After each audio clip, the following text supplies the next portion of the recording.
What's good, you guys? It's Coach Default here, back at it with another tutorial for you guys today at home to work with. Today's move that we're going to work on is called the power up or the universal.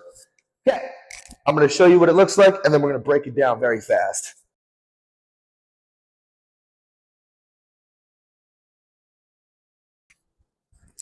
Okay, this move is going to be universally sound to transition us into all of our power moves and some of our basics. We're going to stand up here, feet shoulder length apart. You're going to reach opposite hand to opposite foot.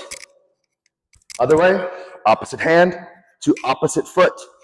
This is the hand. This is the foot that's going to be going up.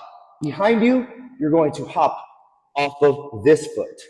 Hop, turning directly facing the other way.